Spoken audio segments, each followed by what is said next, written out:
আজ যাকে নিয়ে কথা বলবো তিনি দেশের স্লো মোশন কিং নামে পরিচিত। হ্যাঁ, আমি বলছি রাঘব জুয়ালের কথা। मैम मातम काय बना रहे हैं? अरे हमारा बच्चा, अरे आपका बच्चा जिंदा है, मरे नहीं है वो।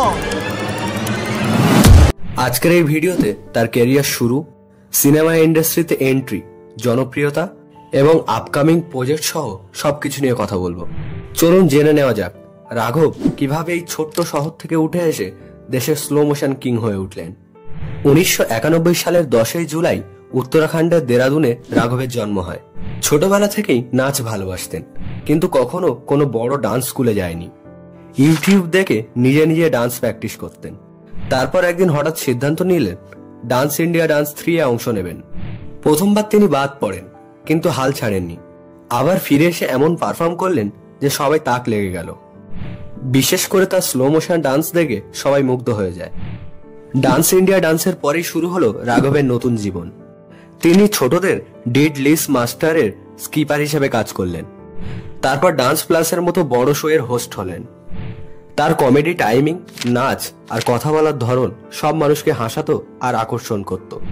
ধীরে ধীরে তিনি শুধু নাচ নয়, একজন জনপ্রিয় টেলিভিশন পারফর্মারও হয়ে উঠলেন। রিয়েলিটি শো থেকে তিনি পা রাখলেন সিনেমা জগতে। 2014 সালে সোনালী কেবিলে অভিনয় করলেন। তারপর এলো ABCD 2, সেখানে তার পারফরমেন্স দারুণ ছিল। তারপর তিনি কাজ করেছেন স্ট্রিট ডান্সার 3D, বহুত হুয়া সম্মান আর কিল ছবিতে একদম ভিন্ন চরিত্রে অভিনয় করলেন। তা দেখে দর্শকরা সবাই মুগ্ধ হয়ে গেল।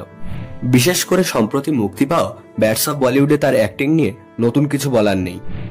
এই সিরিজটিতে রাঘবের অভিনয়ের পরেই সে যেন নিজের জাত চিনিয়ে দিয়েছে। সোশ্যাল মিডিয়া ওপেন করলেই তার ডায়লগের ক্লিপগুলো যেন ছড়াছড়ি করছে। রাঘবের বিশেষত্ব হলো তার স্লো মোশন স্টেপ। যেভাবে তিনি তার নিজের শরীরকে কন্ট্রোল করেন সেটা দেখতে মনে হয় যেন সিনেমার এফেক্ট। তাছাড়া তিনি খুব হাসি খুশি মজার একজন মানুষ। তার এই সহজ সরল আচরণই মানুষকে আরো বেশি আকর্ষণ করে। কিন্তু রাঘবের শুরুটা মোটেও সহজ ছিল না। মুম্বাইতে তিনি এক ঘরে 10 জন ছেলের সঙ্গে থাকতেন। খাওয়ার মতো টাকা পয়সাও সবসময় থাকতো না। আলমারি না থাকার কারণে একটি ভাঙা ফ্রিজে কাপড় চোপড় রাখতেন। কিন্তু তিনি কখনো হাল ছাড়েননি, যার ফলে সেই ছেলেটাই আজ লাখ লাখ মানুষের অনুপ্রেরণা। এছাড়া ন্যাচারাল স্টার নানির আপকামিং মুভি দ্য প্যারাডাইসে তিনি অভিনয় করেছেন। এই ছবিতে তিনি আবার এক নতুন চরিত্রে অভিনয় করেছেন, যা দেখে অনেকেই বলছেন যে এই ছেলেটি ভবিষ্যতে বড় স্টার। রাঘবের গল্প আমাদের শেখায় কখনো হাল না ছেড়ে নিজের ট্যালেন্টের উপর বিশ্বাস রাখো। যতই বাধা আসুক চেষ্টা চালিয়ে যাও। তিনি প্রমাণ করেন আপনি কোথা থেকে এসেছেন সেটা বড় কথা নয়, আপনি কতটা পরিশ্রম করেন সেটা বড় কথা।